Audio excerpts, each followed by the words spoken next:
When my son told me, "You're old now, sign everything over to me," I nodded calmly.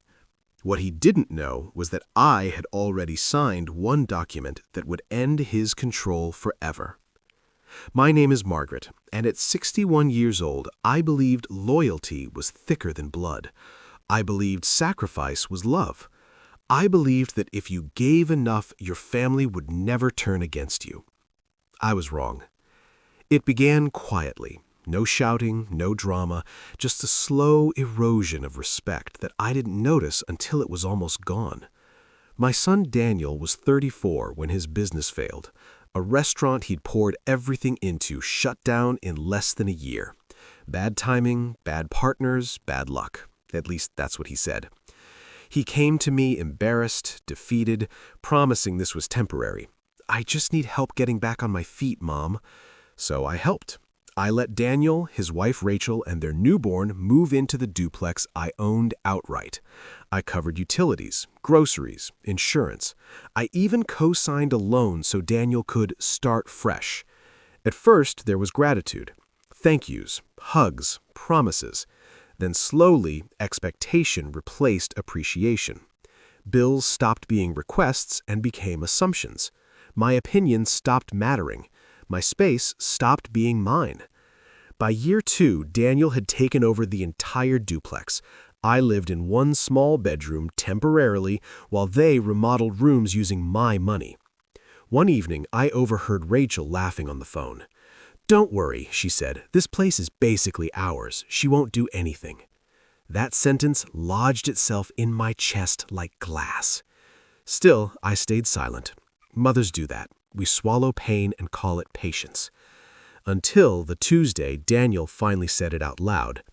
We were sitting at the kitchen table, the one I bought 20 years earlier. He slid a folder toward me like a business deal. "Mom, it's time. You're not getting younger. Sign the duplex over to me. It just makes sense." I stared at the papers. A full property transfer? No compensation? No protections? Nothing? I asked quietly. "You want me to give you my only income-producing asset?"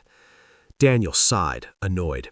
"You don't need it. You have Social Security, and honestly, it's selfish to keep holding things when family needs them." Selfish.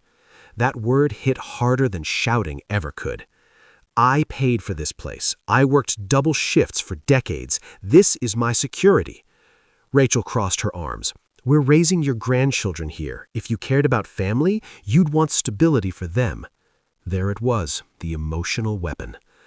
I looked at my son, the boy I once stayed up all night with fevers, the teenager I defended when teachers gave up on him, the man I rescued financially again and again. And I realized something chilling. They didn't see me as a mother anymore. They saw me as an obstacle. "Sign it," Daniel said, tapping the folder. "Or maybe it's time you consider assisted living. This place isn't really suitable for you anymore." That's when it happened. The moment everything inside me went quiet. I smiled. "Okay," I said softly. Their faces relaxed instantly. Victory. Relief.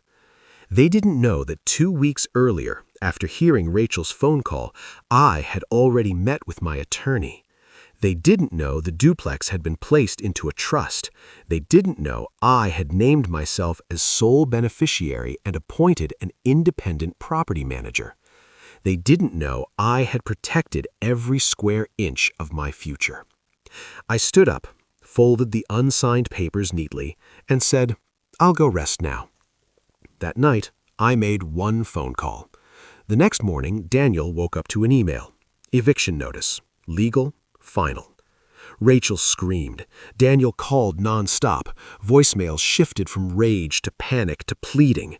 "You can't do this. We're family. You're ruining our lives." No, I was ending their control. The property manager handled everything. I didn't engage, didn't argue, didn't explain. 30 days later, they were gone. The duplex was rented to a quiet, retired couple who paid on time and treated the place with respect. And for the first time in years, I slept peacefully. Daniel didn't speak to me for months. Then one day, a message came.